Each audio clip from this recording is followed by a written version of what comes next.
बिस्मिल्लाहिर्रहमानिर्रहीम। शुरू अल्लाह के नाम से जो बड़ा मेहरबान और नहायत रहम वाला है। नाज़रीन, आज हम बात करेंगे, एक तो मुल्क भर में एहतजाज की काल, दूसरा अली अमीन गंडापुर की इमरान खान साहब से मुलाकात, तीसरा जो है वो इलेक्शन कमीशन ने इंतहाई भोंडे अंदाज से फॉर्म जो 45, 48 और 47 जो है वो अपलोड किए, उनके पे कौम हंस रही है और मखसूस रिश्तों की भी तकसीम शुरू कर दी गई है। यानी कि पूरा सिस्टम बदबूदार, गंद, गलीज, जिसे आप कह सकते हैं, वो जितना आप इसकी मजम्मत करें वो कम है।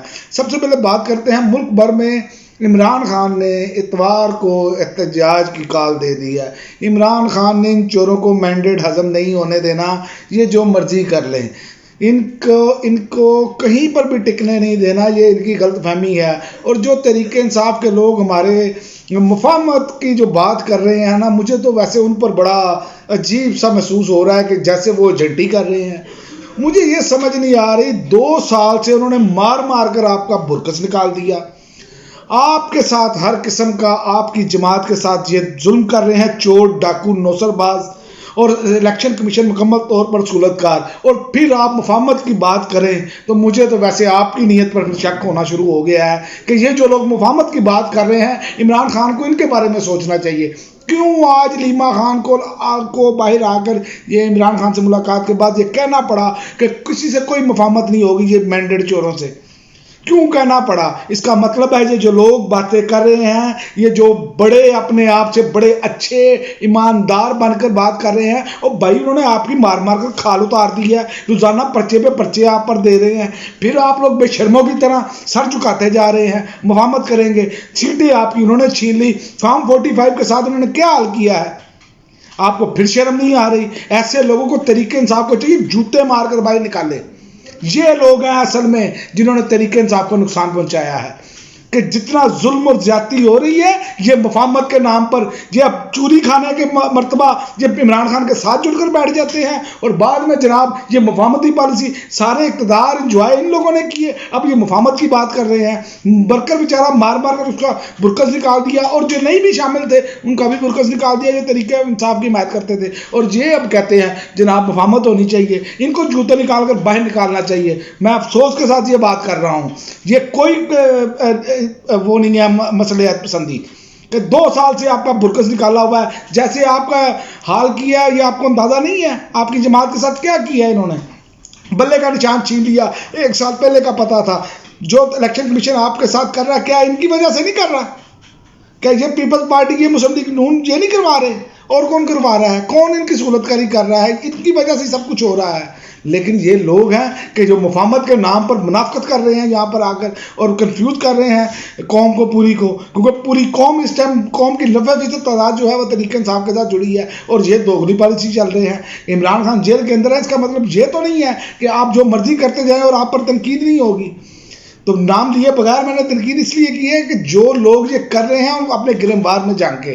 और इमरान खान की रिहाई के लिए कौमी असम्बली में करारदाद भी जमा हो गई है। और ये भी मैं आपको बताऊं कि इमरान खान को रिहा करना पड़ेगा। अब जो हाई कोर्ट में केसेस गए हैं, जिन पर सजाएं सुनाई गई हैं, अब ये आगे आगे भाग रहे हैं और वक्त मांग रहे हैं, क्योंकि इनके पास चारा कोई नहीं है। एक तरफा ट्रायल करके जो लंदन प्लान पर अमल दरामद करना था, इमरान खान को बाहर रखना था और सज़ा सुनानी थी, वो तो ये सज़ा सुना चुके हैं, लेकिन अब ये ज़्यादा देर हजम नहीं हो सकती इनको, इसलिए ये सब कुछ करना पड़ा। और आप देखें कि फॉर्म 45 से लेकर जो इन्होंने इलेक्शन कमीशन ने आज अपलोड किए हैं, पूरी कौम हंस रही है। और यकीन करें आप कि जिस तरह इन्होंने सर्जरी की है, ये भी चल रहे होंगे मेरे आसपास में कि 173 को 973 बना दिया। और भाई इनको तो सलाम ही किया जा सकता है। एक तो ये पढ़े लिखे नहीं है, एक से इनको नकल नहीं मारनी आती, अकल इनमें ज़रा सी नहीं है, और बेशरम और ढीठ हद से ज़्यादा है ये कि अपनी गलतियों को मानने के लिए तैयार नहीं। ये मैं आपको बताऊं, ये जो कुछ इन्होंने किया है ये अदालतों में, बड़ी अदालतों में नहीं ठहर सकता। اس لیے میں یہ سمجھتا ہوں، میری یہ ذاتی رائے ہے کہ ان پر آرٹیکل 6 لگا کر ان کو لٹکایا جانا چاہیے، تاکہ دوبارہ کوئی آئندہ آنے والے دنوں میں اس قوم کے ساتھ یہ کھیل نہ کھیلے۔ یہ الیکشن کمیشن پورے کا پورا، چیف الیکشن کمیشن سے لے کر ان سب پر آرٹیکل 6 لگنا چاہیے، ان کو پتہ لگے کہ انہوں نے قوم کے ساتھ کیا کیا ہے۔ یہ سب سے بڑا ڈاکہ ہے، سب سے بڑی غداری ہے اس قوم کے ساتھ، جب آپ قوم کا بنیادی حق چھین لیں ان سے اور اس پر ڈاکہ ڈالیں۔ اور ایک اور جو خبر ہے وہ آج جناب بلاول بھٹو صاحب کو جو بریفنگ دی جا رہی ہے، آپ دیکھیں کہ انہوں نے فیلڈنگ کس طریقے سے سیٹ کی ہوئی ہے، کس طرح پورا بدبودار نظام کمپرومائز ہے، کہ صدارتی انتخاب میں آصف علی زرداری کو 345 ووٹ ملیں گے، یہ بلاول بھٹو کو بریفنگ دی جا رہی ہے۔ یعنی مخصوص نشستیں اسی لیے نہیں دی گئی۔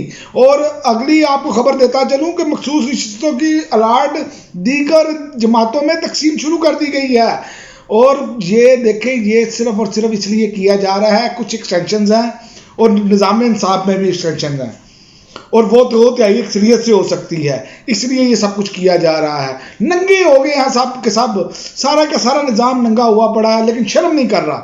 مجھے یہ بات نہیں سمجھ آ رہی کہ یہ اس ملک کو کہاں تک لے کر جائیں گے، کہ ہر ملک جو ہے ہمارا، ہر ملک کا صحافی جو ہے وہ ہمارا مذاق اڑا رہا ہے، یہ کر کیا رہے ہیں، لیکن پھر بھی باز نہیں آ رہے۔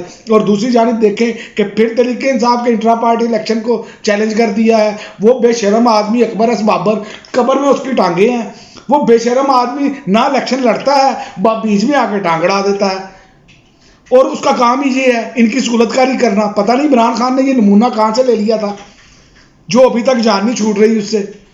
اس بے شرم آدمی کو، ورکروں کو چاہیے جب یہ آئے نا، اس کو دھوبی پٹکا لگا کے اسے جوتے مار کے نکالیں دفتر سے، اسے پتہ چلے ہر کام میں ٹانگ اڑانے پہنچ جاتا ہے، الیکشن لڑتے وقت اسے موت بڑھتی ہے، نہ یہ کاغذ جمع کراتا ہے نہ کچھ کراتا ہے، اور کہتا ہے میں بانی ممبر ہوں۔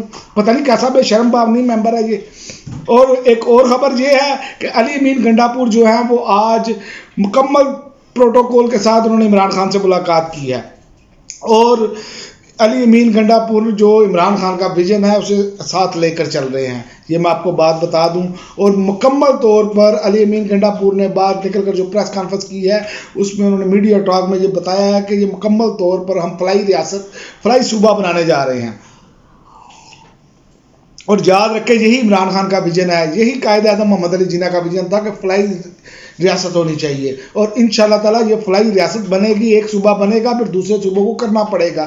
جیسے صحت کارڈ انہوں نے بحال کر دیا، ویسے انہوں نے بہت زبردست بات کی، وہ پنجاب میں مریم نواز صاحبہ کو بھی یہ اس پر غور کرنا چاہیے۔ انہوں نے کہا ہم سستے بازار لگانے کی بجائے ہم جو سرکاری سطح پر جو ریٹس ہیں اس کے مطابق کوشش کریں گے کہ اس کے مطابق انتظامیہ جو ہے وہ ان کو مجبور کرے لوگوں کو کہ اس کے مطابق جو ہے چیزیں بیچی جائیں، اور اگر یہ کام کرنے میں کامیاب ہو جاتے ہیں تو پھر سستے بازار لگانے کی ضرورت نہیں ہے، پھر جو خود ساختہ مہنگائی ہے وہ خود بخود دم توڑ جائے گی۔ تو یہ بہت بڑے اقدام ہیں، اور جو اتوار کو ملک بھر میں جو احتجاج کا اعلان کیا ہے تحریک انصاف نے عمران خان کے کہنے پر، اور یہ اب رمضان کے بعد جو نظر آ رہا ہے کہ ان کے پاؤں زمین پر عمران خان نہیں لگنے دیں گے، آگے چونکہ رمضان کا مہینہ ہے، رمضان کے بعد مجھے لانگ مارچ ہوتا ہوا نظر آ رہا ہے۔ اگر انہوں نے ہوش کے ناخن نہ لیے تو پھر لانگ مارچ ایسا ہوگا کہ پھر ان کو جو ہے نا لگ بتا جائے گا، یہ آپ کو آنے والے دنوں میں نظر آئے گا، کیونکہ عمران خان نے تمام شرائط ان کی، تمام تر کسی قسم کی ان سے بات چیت کرنے سے انکار کر دیا ہے۔ عمران خان کو ان پر بھروسہ ہی نہیں ہے، نہ یہ پی ڈی ایم کے ٹولے پر، نہ الیکشن کمیشن پر، نہ عدالتوں پر، لہٰذا وہ عوام کے بھروسے، اللہ کے بھروسے اور عوام کے بھروسے پر اس تحریک کو چلائیں گے، اور آپ دیکھیں گے کہ انشاءاللہ تعالیٰ یہ عوام بھی کامیاب ہوگی، یہ پاکستان بھی کامیاب ہوگا، اور یہ تاریخ کے کوڑے دان میں جائیں گے۔ اب تک کے لیے ناظرین اتنا ہی، اجازت دیجیے، اللہ حافظ۔